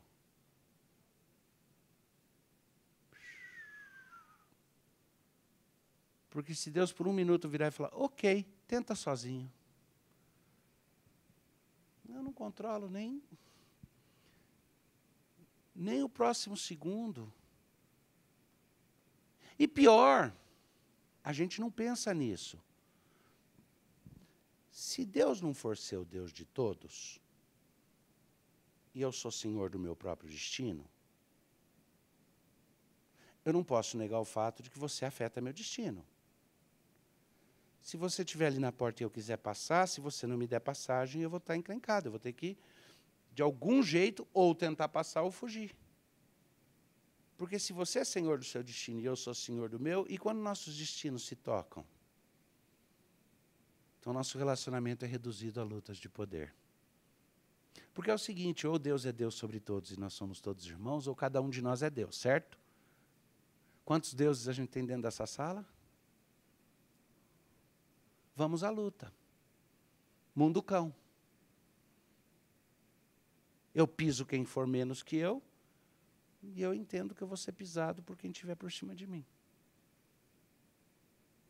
Agora, se Deus for Deus, a experiência que eu tenho da humanidade é o quê? É de pessoas que são semelhantes a mim, mas diferentes. Eu tenho um senso do outro. Eu sei que o que machuca o outro, o que me machuca vai machucar o outro também. Eu começo a ver o mundo de forma diferente. Quando o homem resolveu, ele caiu na tentação, quando na história de Gênesis a serpente chega e fala assim, não, se você comer exatamente o fruto que Deus disse, você não está entendendo o espírito da coisa. Deus quer que você prove que você não é meramente uma imitação barata dele. Ele quer que você haja com independência. Então ele criou essa regra para testar se você iria amadurecer até o ponto que você entendesse que se você quer mesmo ser igual a ele, você tem que criar suas próprias regras e não viver pelas dele. E o ser humano disse, ok, comeu do fruto, Deus chamou os dois para um papo. A primeira coisa que aconteceu, que é bem interessante, é que caiu a ficha para os dois de que eles estavam nus. Antes, estar nu era uma curtição. Não vou nem falar para vocês o que eu imagino que Adão falou quando Deus trouxe Eva para ele conhecer. Porque eles estavam os dois completamente nus e aquilo era a vida deles. O que mudou que de repente eles ficaram com vergonha? De novo, se você quer ter uma visão bem pueril, pensa, ficou com vergonha de estar pelado. É isso. É muito mais que isso. Eles foram desnudados porque caiu a ficha. Quem aqui já sonhou que está pelado no meio de uma multidão? Morre de vergonha? E às vezes no sonho as pessoas não veem que a gente está pelado. A gente sabe, os outros não sabem. Mas tem sonho onde todo mundo sabe que a gente está pelado. E a gente está procurando um fiozinho para se cobrir e não acha. Da onde você acha que vem isso? Vem do senso de desnudamento. A gente é maduro o suficiente para entender que um sonho de que a gente está pelado no meio dos outros diz algo a respeito do medo de ser desnudado que a gente tem. Mas a gente não tem a maturidade para entender que quando a Bíblia fala que Adão e Eva, depois do pecado, perceberam que estavam nus e foram tentar se esconder, não é que nem criancinha tampando as vergonhas, é mais fundo que isso. A alma deles estava desnuda, as motivações deles foram espessas. A cordinha foi quebrada e essa pipa estava em queda livre, no desespero. E aí é interessante que a Bíblia fala que eles foram tentar cobrir as vergonhas com folha de figueira. Tá? Com folha de parreira, né? Eles pegaram e fizeram lá uma tanguinha de folhinha. E eu nunca esqueço um pastor que estava pregando, e ele estava pregando assim no púlpito, e ele anotava os sermões dele num caderninho, né? Isso foi antes de iPad, tudo, ele anotava num caderninho. E aí ele estava pregando exatamente ali sobre Gênesis, sobre a queda do ser humano e tal. E aí ele estava falando, então, Adão pegou e olhou para Eva, e aí ele... Ih, está faltando uma folhinha. Adão e Eva perceberam que eles estavam expostos. E é interessante, alguns de vocês aqui, eu sei, têm formação psicológica. A gente usa uma referência ali, pouca gente entende que ela é bíblica. A gente fala do problema das motivações de folhas de parreira. São as motivações do coração que fazem a gente tentar encobrir os nossos erros e as nossas vergonhas. Quando a gente estuda as dinâmicas de auto-engano, como parte da dinâmica psíquica da gente, o auto-engano como um ato de tentar se proteger, a expressão técnica que você usa são motivações de folha de uva. São as motivações para tentar esconder as nossas vergonhas. Porque Adão e Eva se sentiram expostos. Primeiro ficaram com vergonha um do outro. E aí ficaram com vergonha de Deus. E Deus chamou os dois para um bate-papo. E a primeira coisa que Deus falou para eles é o seguinte, olha, essa vergonha, eu não vou virar para vocês e falar, não, está tudo bem, para de ter vergonha, não seja bobo. Antes vocês não tinham razão para ter vergonha, agora vocês têm razão para ter vergonha. Ela não é tão ilógica assim. De fato, vocês estão com as vergonhas expostas. Só que essas folhinhas aí não vão cobrir, não. Não vai dar certo. Não é o suficiente. Na verdade, para cobrir a vergonha na pele que vocês estão sentindo, é só pele. cobrir a vergonha de vocês, vou precisar de outra pele que eu ponho em cima de vocês. Coisa que até agora não era feita. Eu vou matar um bicho, vou tirar o couro do bicho, vou fazer uma roupa para vocês de couro de bicho. E a Bíblia conta que Deus pegou o cordeiro, matou o cordeiro, e com o pelo do cordeiro, ele criou uma cobertura temporária para que Adão e Eva tivessem a sua vergonha escondida. Isso é tudo simbólico de muito mais. De algo muito mais precioso. Porque Deus está provendo ali para o homem uma possibilidade de haver um segundo tempo. Ele está dando uma prorrogação de prazo. Ele está impedindo que a sentença seja executada imediatamente, porque o plano dele inclui novas coisas que ele vai fazer. Então, o que ele está fazendo ele está ganhando tempo, ele está dando sobrevida para a humanidade, porque ele vai fazer algo maravilhoso que sempre foi o plano dele fazer desde o começo. E, nesse processo, ele precisa lidar com Adão e Eva do ponto de vista moral, do ponto de vista sociológico e do ponto de vista do trabalho. Deus chama Adão e Eva para conversar, provê a cobertura para eles, daí ele vira e fala, olha, a primeira consequência que vai acontecer do ato de vocês é que vocês não percebem que vocês causaram uma hecatombe sociológica. A relação de vocês dois mudou. Antigamente, e eu não mencionei isso daqui, mas quando Deus virou para Adão e falou, olha, cultiva e guarda e tudo, ele deu para Adão um trabalho específico, muito bacana, um trabalho acadêmico. É a primeira vez que a gente tem registrado na Bíblia que alguém teve um trabalho acadêmico científico. Porque Deus mandou cultivar e guardar, em termos genéricos, aplicar a criatividade, mas ele deu uma tarefa específica para Adão, que é uma extensão de cultivar e guardar, que é o cultivar e guardar intelectual. Quando você domina uma coisa, você não domina só coisas físicas, ou coisas humanas, ou coisas materiais. Você também domina áreas de conhecimento, não é? Pois Deus virou para Adão e falou, eu quero que você faça um projeto de taxonomia. Qual foi? Alguém lembra? Dá nome aos animais. Que, aliás, é interessante, né? Quem dá nome, de certa forma, está exercendo sua gestão e seu governo, não é? Quem define títulos, cargos, quem define o nome das funções, de certa forma, está exercendo ali o seu poder discricionário e criativo de governo, não é? Pois Deus falou para Adão, vai lá e dá nome nos animais. Isso é chamado de taxonomia, porque taxonomia é o trabalho de classificação que se faz. E eu imagino que Adão tinha a tarefa de pegar os bichos, olhar para a cara dos bichos e ver que nome que eles tinham. Mas é interessante que você pode olhar de dois jeitos. Ele inventava nome para os bichos, né? Ele olhava, via um bicho e inventava, vai chamar. Ou, quem sabe, um trabalho mais sofisticado, ele observava um bicho até descobrir o nome que esse bicho precisava ter, que captasse o que era aquele bicho. Tá? Como quem dá nome, não simplesmente aleatoriamente inventando alguma coisa, mas analisando, conhecendo e aí dando um nome certo para aquele bicho. E não é que ele fez um bom trabalho? É lógico, eu estou falando em português, não vou tentar falar em hebraico aqui. Não acho nem que era hebraico que eles estavam falando, acho que era protolíngua, a língua original lá atrás. Mas uma coisa eu sei, até no português, leão tem cara de leão. E macaco tem cara de macaco. O nome, macaco, exatamente aquilo. Adão faz o trabalho dele, dá os nomes. Mas quem deu o nome para Adão? E quem deu o nome para Adoa? Deus. Para Adoa foi Deus. Depois da queda, Deus vira e fala, a relação de vocês mudou. Agora vocês vão ter briga de poder, um com o outro. Ele vai tentar dominar você, e ele é mais forte, no final ele vai conseguir.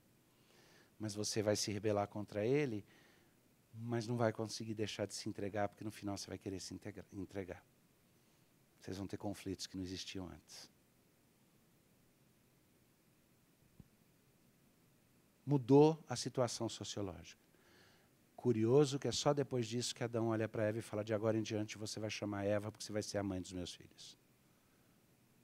A dominação que não havia antes. Mas com a queda, ele faz com ela o que estava fazendo com os bichos. Eu não vou entrar nesse detalhe, porque aí você tem uma base toda para entender. Basta para o nosso propósito entender. Houve uma mudança sociológica. Aí Deus vira para a própria serpente e fala, olha, mas não fica animadinha não, achando que você fez o estrago aqui, porque a despeito dessas dificuldades que vai ter, eles vão ter filhos, que vão ter filhos, que vão ter filhos. E um dia um descendente dessa mulher aqui vai te esmagar. Você vai tentar ferir o calcanhar dele, mas ele vai te esmagar. Ele está prometendo Jesus. Lá no finalzinho, ele está prometendo que um dia vai vir alguém que vai pisar a cabeça do dragão, pisar a cabeça da serpente. Restaurar a situação que havia se alterado. Então, ele está dando uma promessa de esperança, ele está dando uma ponta de esperança. É nesse contexto que ele começa a lidar com a questão do trabalho. Ele vira para Eva e fala, o seu trabalho que antes era igual ao de Adão, você era parceira dele em tudo, você saía para fazer taxonomia com ele, agora o seu trabalho primário vai ter a ver com a procriação da raça e com o papel de mãe. Ele não estava dando uma regra normativa, mulher só fica em casa. Senão não faria sentido eu estar aqui falando para todas vocês, mulheres que estão aqui trabalhando. Ele estava descrevendo uma nova situação, ele estava fazendo um diagnóstico. Você sabe que, semana passada, eu fui no médico, e depois de me examinar, ele me deu um câncer. Ele disse que eu tenho 2 meses de vida. Ah, não pensei 2 vezes. Saquei minha arma, dei 2 tiros na cabeça dele, fui preso e o juiz me deu 30 anos de sentença. Pronto. Cara, se eu não penso rápido, estava frito, né? Não é assim. Quem te deu o diagnóstico não te deu a doença. A gente chama maldição de Gênesis, mas Deus não está chegando e falando, eu vou te amaldiçoar. Ele fala, eu amaldiçoo a serpente. Mas para Adão e Eva ele está fazendo um diagnóstico do que aconteceu. Ele está abrindo os olhos deles para entenderem que houve mudanças. E que a mudança sociológica mudou a natureza da relação deles e virou uma relação de luta de poder. E aí ele vira para eles e fala assim, para a mulher ele diz, de agora em diante sua função primária, seu valor principal, como se ele dissesse para Adão, para o resto da raça, vai estar ligado à sua capacidade reprodutiva.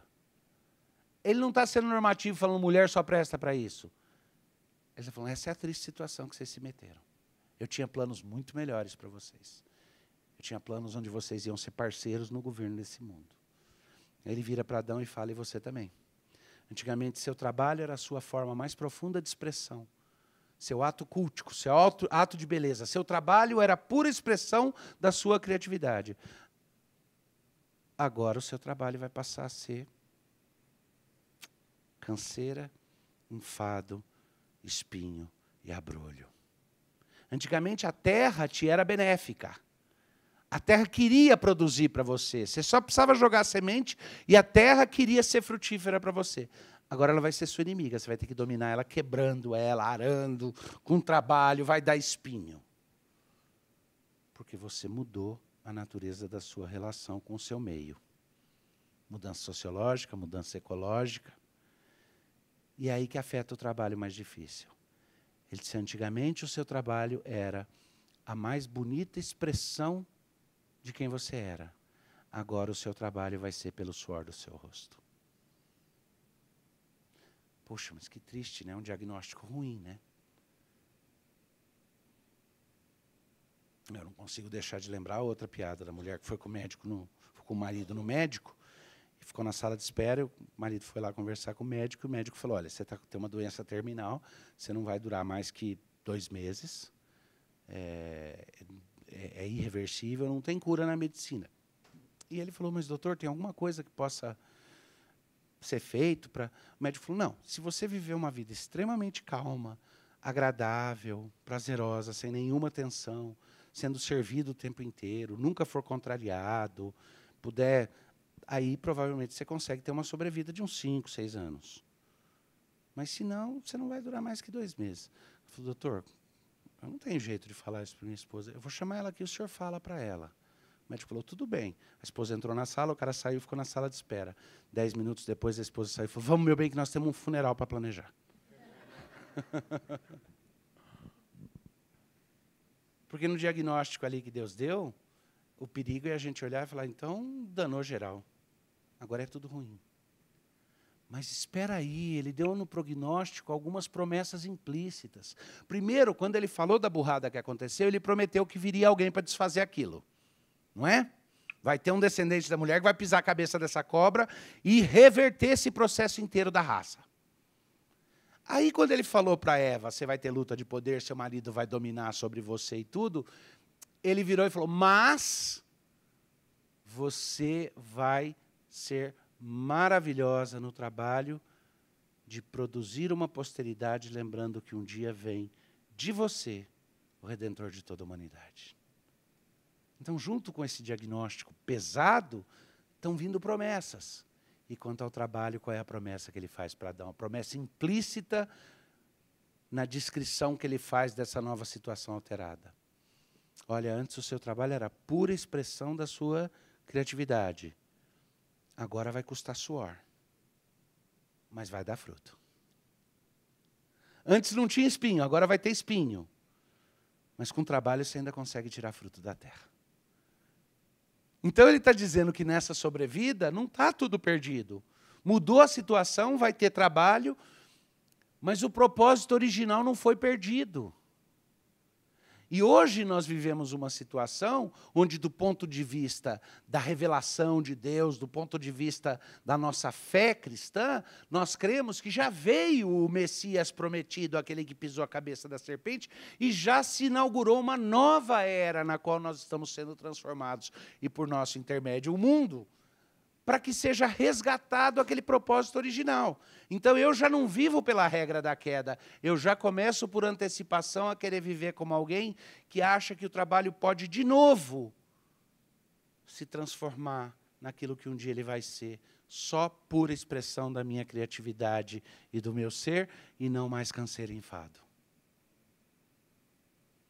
Hoje eu sei que o suor e lágrimas ainda existe, porque eu estou naquele momento esquisito de transição, mas que já se inaugurou esse novo tempo, no qual o trabalho não significa mais para mim uma prisão, mas uma oportunidade de expressão. E que dia a dia isso vai ficar melhor e não pior. Não naturalmente porque o mundo está evoluindo, mas porque Deus está transformando o meu coração. E num coração transformado, eu quero aprender a ver de novo o mundo como era o propósito original. E aos poucos aprender que eu não preciso ficar tentando me cobrir nem com folha de figueira e nem me proteger dos outros como se fossem meus inimigos.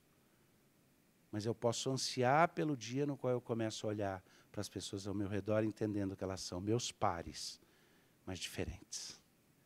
E que essa diferença não me assusta. Ela me complementa.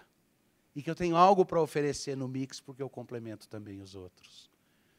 E aí sim eu quero e anseio que o meu trabalho se transforme numa expressão de criatividade, no qual eu cultivo e guardo esse jardim maravilhoso no qual Deus me colocou, e esse jardim maravilhoso de relacionamentos no qual Ele me colocou também.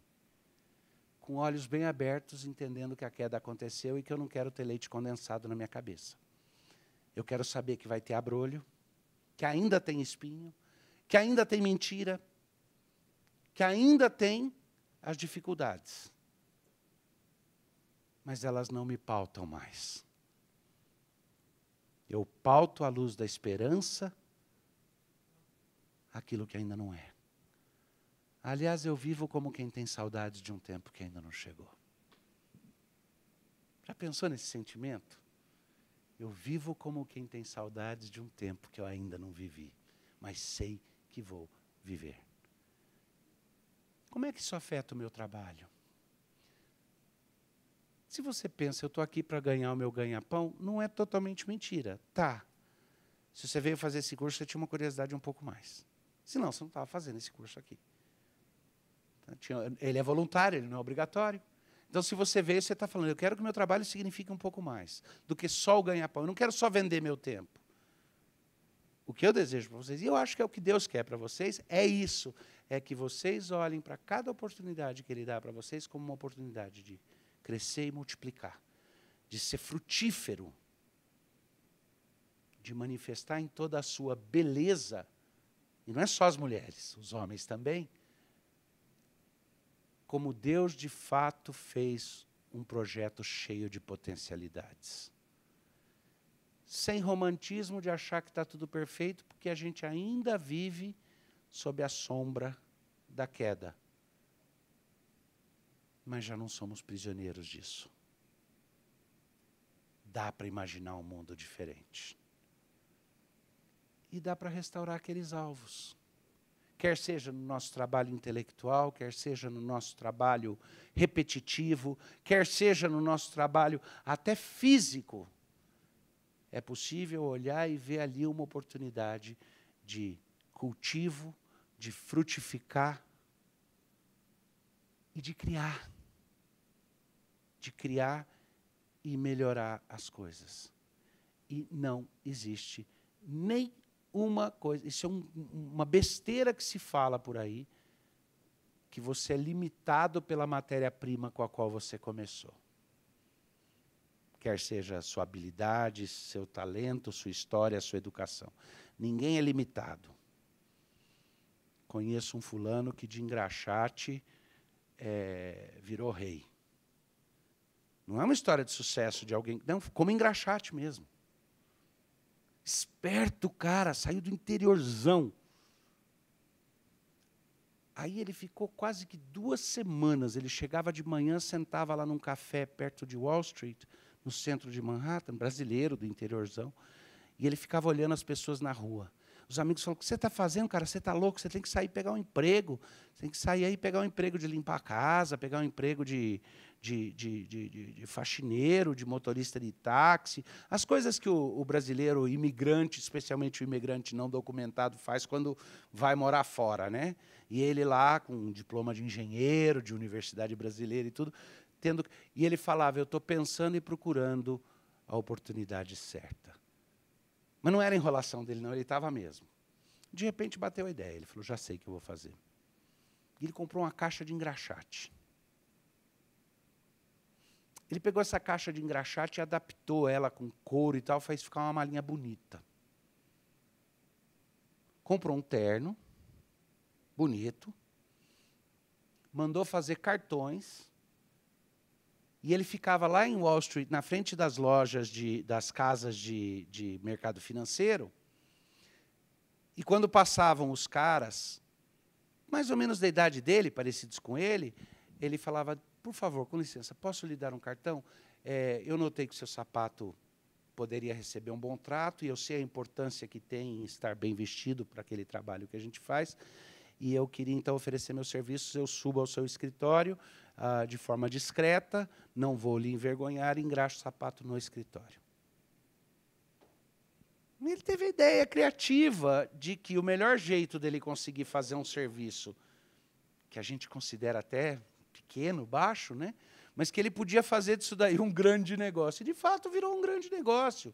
Ele tem centenas de pessoas trabalhando para ele e dezenas de franchises que ele vendeu para outros lugares desse mesmo conceito, dessa mesma ideia. O que é? Os executivos chegam no escritório, eles têm o cartãozinho, eles ligam, ele sobe no elevador, elegantezinho, de terno, direitinho, não parece, não constrange, não cria nada, e mesmo durante uma reunião, o cara está lá, ele chega lá, abre a maletinha, põe uma luva, tira o paletó, põe uma luva, um aventalzinho e engraxa o sapato do cara e cobra um preço premium.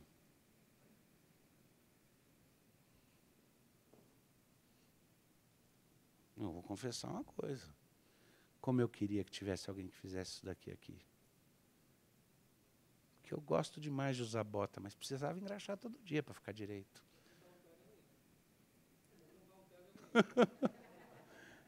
Eu quis terminar com esse exemplo porque está aí uma pessoa que, de uma forma curiosa, foi criativa à beça, né? E pegou algo tão simples, mas acrescentou um insight, um know-how nesse algo e transformou em algo respeitável. aquela tacada. Aquela tacada não vem por sorte. É olhar para a vida da gente, olhar para o trabalho da gente, entender que Deus nos pôs aqui exatamente para descobrir jeitos de fazer mais, de ser mais frutífero e de se realizar e se estender nesse trabalho. Gonzaguinha tem aquela música que diz, menino guerreiro, alguém aqui lembra? Um homem também chora, também deseja colo, palavra amena. Ah, seus homens aí, vocês dão uma de durão e fingem que não lembram, porque vocês provavelmente já choraram ouvindo aquela música. Certo? A maioria de nós já ficou emocionado ouvindo aquilo, porque a gente sente que tem esse lado nosso. De guerreiro também chora, a gente também tem uma criança lá dentro, né, como as pessoas falam. Não é bem assim, mas naquela música ele tem uma hora que fala, porque um homem, sem o seu trabalho, ele perde a sua honra, e sem a sua honra, ele se mata. Não dá para ser feliz, não dá para ser feliz. Mais ou menos certo, mais ou menos errado. Na verdade, não é que o meu emprego é a minha honra.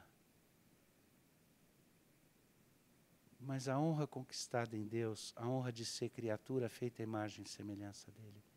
E para aqueles que conhecem Jesus Cristo como Salvador, a honra de ser não só criatura feita à imagem e semelhança de Deus, mas alguém que Deus adotou num relacionamento íntimo. Essa honra deveria fazer com que a gente olhasse para o nosso trabalho como uma oportunidade de começar a expressar desde já quem nós já estamos nos tornando. Hoje a gente vê por sombras, vê por pequenos, mas esse é o nosso destino.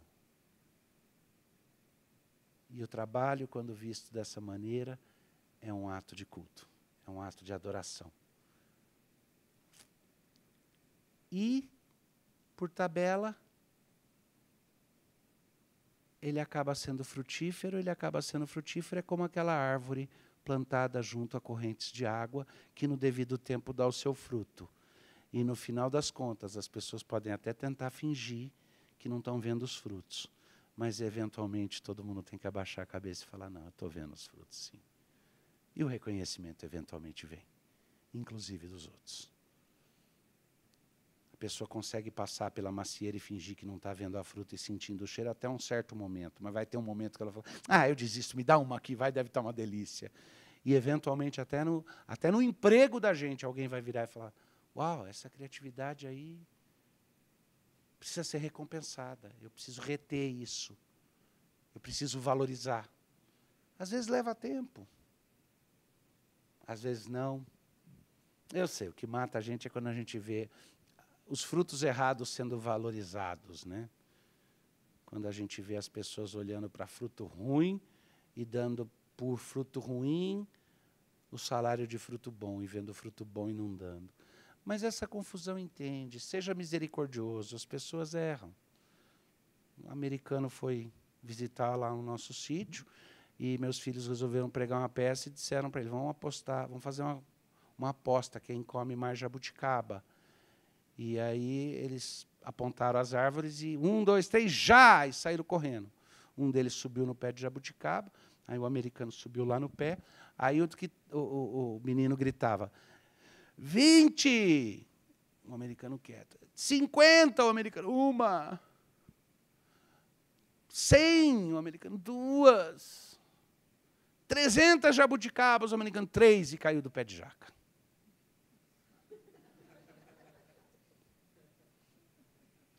Às vezes as pessoas erram. Se a gente não vai esperar margem zero de erro da gente mesmo, como que a gente vai esperar isso das pessoas que estão ao nosso redor? E às vezes o trabalho não é reconhecido como podia ser. Existem situações onde a intervenção pode ser importante, existem situações nos quais não é ilegítimo a gente dizer, olha, eu queria que prestasse atenção, eu estou produzindo. Mas uma coisa eu te garanto, se o fruto for verdadeiro, for aquele fruto doce, que é fruto da criatividade, que atrai os outros, que encanta, que alimenta, é só uma questão de tempo. Mais cedo ou mais tarde não dá para esconder. Quem é que consegue esconder uma cidade iluminada numa montanha? Não dá, eventualmente a luz vai ser vista. Que Deus abençoe vocês ricamente aí no nosso trabalho conjunto e recebam, tendo dito tudo isso, a minha palavra de profundo agradecimento pela sua colaboração nesse mistério. Mistério já é uma palavra que a gente usa que as pessoas não usam o tempo inteiro, né? Mas ainda é código de pastor para não usar o termo mais direto, que pode fazer com que algumas pessoas com resistência religiosa digam, não, isso eu não faço parte. Mas é assim, vou ser bem sincero, obrigado pela sua colaboração nesse ministério que é o Mackenzie, de servir as pessoas na área educacional. Que Deus os abençoe. Obrigado.